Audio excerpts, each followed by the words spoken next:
सुभाष चंद्र बोस भारतीय स्वतंत्रता संग्राम का एक ऐसा नाम है जिसके साथ इतिहासकारों ने न्याय नहीं किया।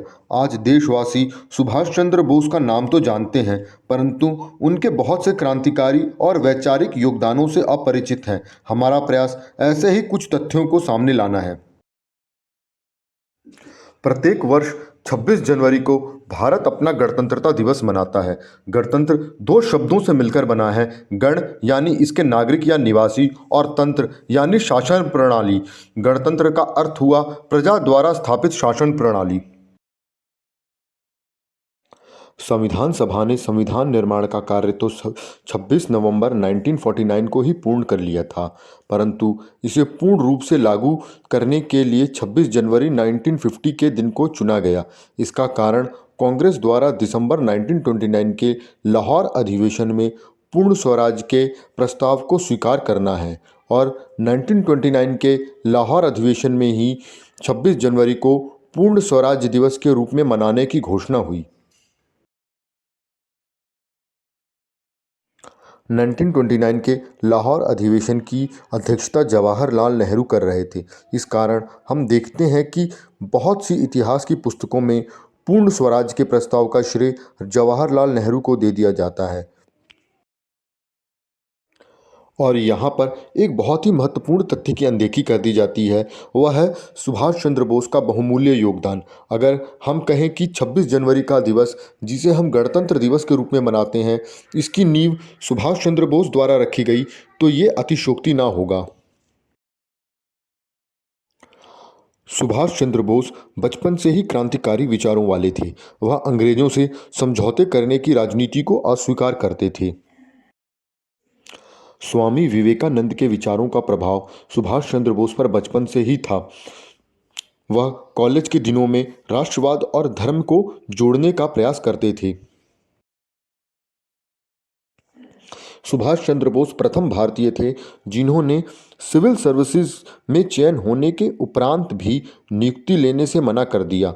उनका मानना था कि अंग्रेज़ों की सेवा में रहकर अंग्रेजी शासन के विरुद्ध कार्रवाई करना संभव न होगा। इसके बाद 1921 में वह भारत लौट आए। भारत आने के बाद उन्होंने सर्वप्रथम बंबई में गांधी जी से भेंट की,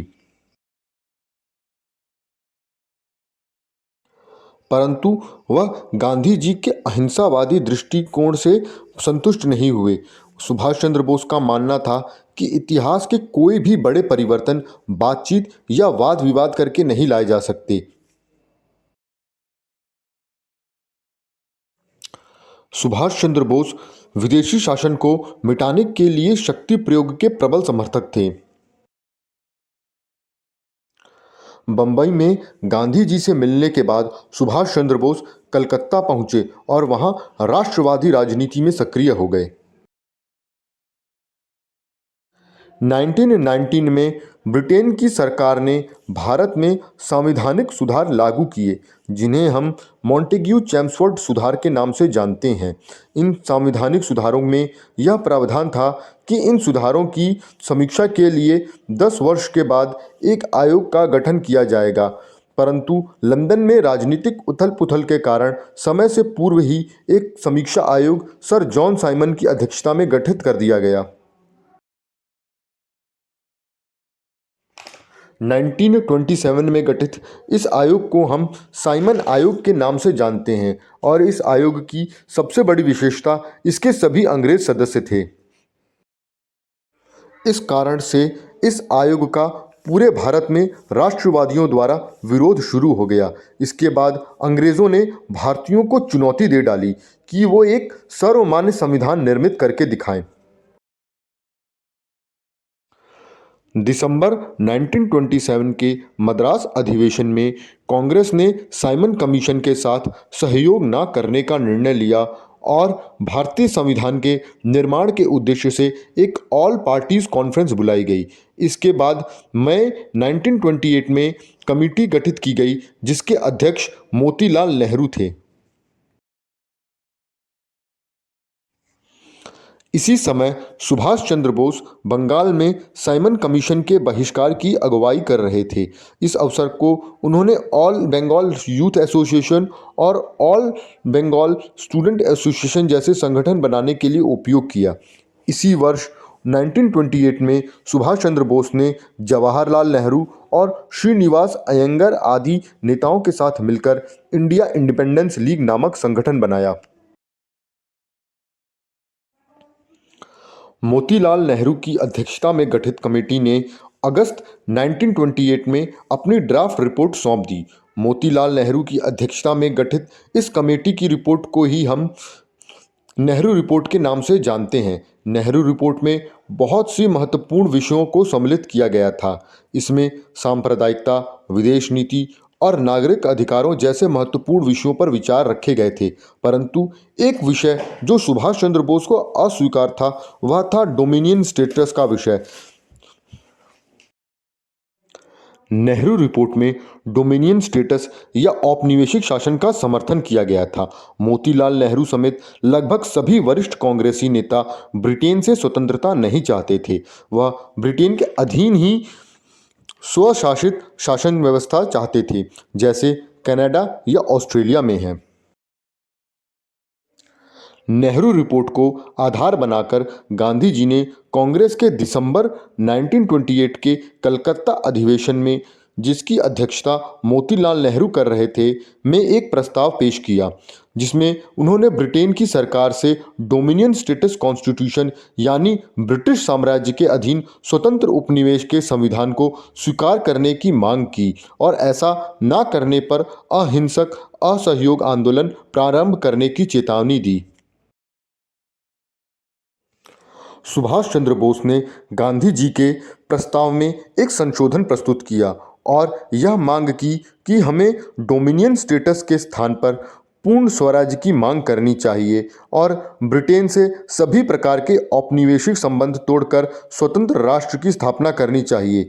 जवाहरलाल नेहरू ने उस समय सुभाष चंद्र बोस के पूर्ण स्वतंत्रता के प्रस्ताव का समर्थन किया, परंतु गांधी जी पूर्ण स्वतंत्रता नहीं चाहते थे और गांधी जी के विशाल व्यक्तित्व के आगे कांग्रेसी कार्यकर्ता सुभाष चंद्र बोस के प्रस्ताव का समर्थन नहीं कर पाए। सुभाष चंद्र बोस का पूर्ण स्वतंत्रता का प्रस्ताव पास नहीं हो पाया। सुभाष चंद्र बोस के पूर्ण स्वतंत्रता के प्रस्ताव को अगले वर्ष यानी दिसंबर 1929 के कांग्रेस के लाहौर अधिवेशन में सफलता प्राप्त हुई, जिसकी अध्यक्षता जवाहरलाल नेहरू कर रहे थे।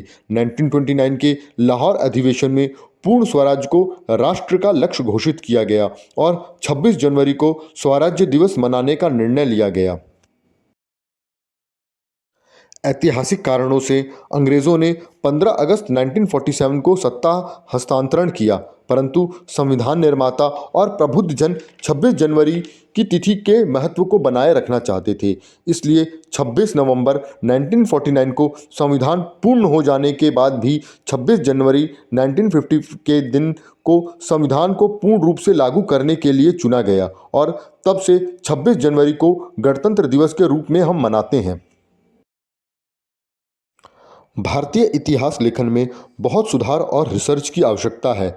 बहुत से भारतीय नागरिक पूर्ण स्वराज के प्रस्ताव में सुभाष चंद्र बोस के महत्वपूर्ण योगदान से अनभिज्ञ हैं और इसे पूरी तरह से जवाहरलाल नेहरू से जोड़कर देखा जाता है। हम आशा करते हैं कि आज के बाद हर भारतवासी प्रत्येक गणतंत्रता दिवस पर सुभाष चंद्र बोस के योगदान को याद रखेगा। धन्यवाद।